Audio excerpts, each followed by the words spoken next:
Salam sejahtera, terima kasih karena bersama dengan saya di Nazilin Unity Channel. Seronoknya walaun, adik Zahid masuk PAS. Rupa-rupanya, ini senarai ahli keluarga pimpinan PAS yang kini sokong Perdana Menteri ke-10 Anwar Ibrahim. Jadi satu menyokong PAS, rupa-rupanya lebih ramai yang menyokong Anwar Ibrahim. Penyokong PAS yang juga digelar walaun dilihat begitu seronok dengan penyertaan adik kepada Presiden UMNO, Datuk Abdul Hakim Hamidi, dalam Parti Komponen Perikatan Nasional itu. Kegembiraan mereka itu turut menarik perhatian Naib Presiden Amanah, Datuk Mahfuz Omar yang juga bekas Naib Presiden PAS.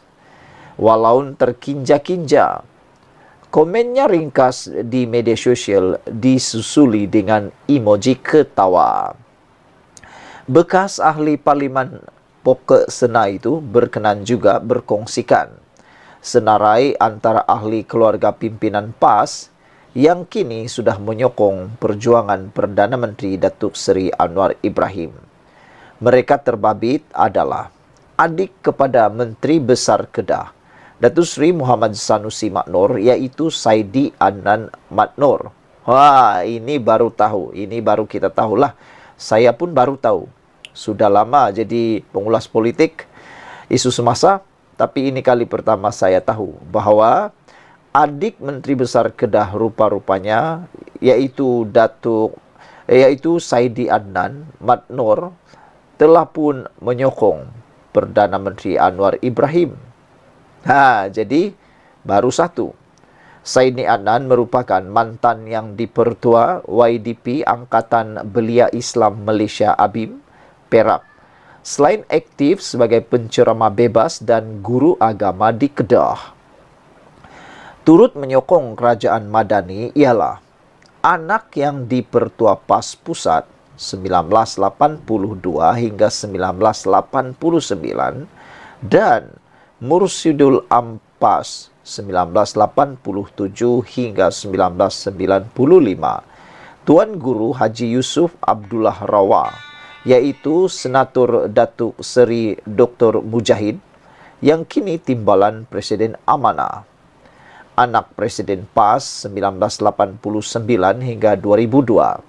Datuk Fazil Muhammad Nur dan anak Mursidul Ampas 1994 hingga 2015, Datuk Nik Aziz Nikmat juga menyokong kerajaan kini yang diterajui Perdana Menteri ke-10 Anwar Ibrahim. Jadi sebenarnya saudara-saudara sekalian, kalau walaun terkinja-kinja, gembira mendengar adik Zahid Hamidi masuk PAS, mereka lupa bahawa ada juga pemimpin-pemimpin PAS senarai ahli keluarga pimpinan PAS yang sokong Perdana Menteri Anwar Ibrahim. Paling penting sekali ialah, pertama, rupa-rupanya adik kepada Menteri Besar Kedah, Datuk Seri Muhammad Sanusi Maknor, iaitu Saidi Adnan Maknor pun sudah menyokong Anwar Ibrahim. Saidi Adnan merupakan mantan yang dipertua Angkatan Belia Islam Malaysia ABIM, Perak, selain aktif sebagai penceramah bebas dan guru agama di Kedah. Sekian untuk kali ini, jangan lupa tinggalkan komen Anda. Salam sejahtera. Kemarin walaun suka sangat bila mereka tahu adik Zahid Hamidi serta PAS. Malangnya, apabila diberi penjelasan sepenuhnya, kemasukan adik Zahid Hamidi ke dalam parti PAS sebenarnya tidak membawa apa-apa keuntungan atau kerugian kepada mana-mana pihak. PAS pun tak untung, UMNO pun tak rugi. Pertama sekali, adik kepada Zahid Hamidi bukanlah pemimpin UMNO. Beliau tidak ada apa-apa sumbangan besar pun terhadap UMNO. Boleh kata, dia tak meninggalkan apa-apa nilai tambah. Itu menurut satu ulasan daripada pemimpin UMNO.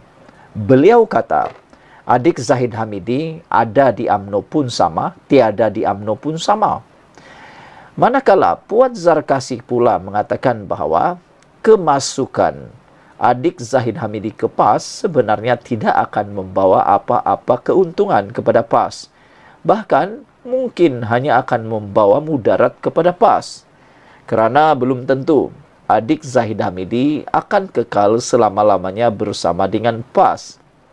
Kerana pasti DNA darah yang ada pada Zahid Hamidi dengan adiknya mempunyai persamaan.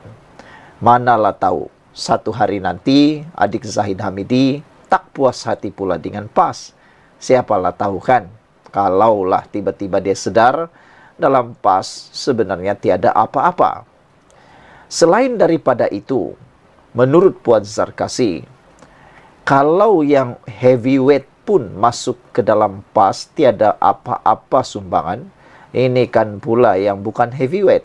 Beliau merujuk kepada kekalahan beberapa pilihan raya yang melibatkan PAS. Salah satunya ialah pilihan raya di Nenggiri. Apabila Puan kata Anwar Musa yang turut bersama di sana pun tidak membawa apa-apa kemenangan kepada Parti Perikatan Nasional. Jadi, adakah kemasukan adik Zahid Hamidi membawa makna? Menurut penganalisis politik dan pengulas, itu tidak ada maknanya. Hari ini pula, apabila itu berlaku, apa yang mengejutkan kita ialah Zahid Hamidi seakan-akan tak kisah pun adik beliau masuk PAS. Sebenarnya kemasukan adik Zahid Hamidi itu tidak lebih hanya sebagai satu populariti, satu raih perhatian semata-mata. Hanya boleh dikatakan adik Zahid Hamidi boleh membawa makna, boleh membawa kemenangan kepada Perikatan Nasional dan PAS apabila ianya terbukti di litar lumba. Bagaimana cara untuk membuktikannya? Hanya satu, dicalonkan bertanding pilihan raya. Masalahnya, bolehkah adik Zahid Hamidi dicalonkan oleh PAS? Kalaulah adik Zahid Hamidi dicalonkan oleh PAS, adakah dia akan dipertandingkan melawan abangnya sendiri di Bagan Datuk? Kalau itu berlaku, maka kita akan melihat satu perlawanan adik lawan abang. Persoalannya, Zahid bolehkah membiarkan dia kalah? Ataupun adakah adiknya mahu bertarung dengan abangnya? Kalau dia tidak dicalonkan di Bagan Datuk, persoalan yang lain pula akan timbul, di mana kerusi akan diberi kepada adik Zahid Hamidi. PAS sanggupkah memberi kerusi kepada adik Zahid Hamidi yang belum tentu boleh dibuktikan kesahihan kesetiaannya? Kalaupun diberikan kerusi, kerusi itu boleh menangkah? Itu persoalan-persoalan besar yang mula timbul. Kalau dia nak tanding dengan Zahid Hamidi, silap-silap hari bulan dia tak boleh menang. Kerana kalaulah UMNO bekerjasama sepenuhnya dengan Pakatan Harapan dalam pilihan raya akan datang, maka Zahid Hamidi silap-silap akan menang besar. Bagaimana untuk dapat kalahkan abangnya? Dan mungkin juga adik Zahid Hamidi akan keluar semula daripada PAS. Siapa tahu. Sekian dulu untuk kali ini. Jangan lupa tinggalkan komen anda. Salam sejahtera, terima kasih karena bersama dengan saya di Nazilin Unity Channel. Pendakwaan terhadap Daim Zainuddin semakin hari semakin mengejutkan kita. Hari ini, pihak pendakwaan menyatakan mereka mempertikaikan cuti sakit Tun Daim Zainuddin yang telah diberikan. Sebelum kita teruskan ulasan kali ini, jangan lupa tinggalkan komen anda. Pihak pendakwaan hari ini mempersoalkan sijil cuti sakit dan ketidakhadiran Tun Daim Zainuddin ke mahkamah sejak bekas Menteri Kewangan itu didakwa atas pertuduhan gagal mengisytiharkan harta pada Januari lepas. Timbalan Pendakwa Raya Lau Chin Ho memaklumkan kepada Mahkamah Session bahawa Daim Zainuddin, 86 tahun, tidak hadir pada prosiding hari ini dan pihaknya menerima sijil cuti sakit daripada pihak pembelaan yang dikeluarkan Hospital Asunta semalam. Namun tiada sebarang alasan mengapa tertuduh dimasukkan ke hospital itu.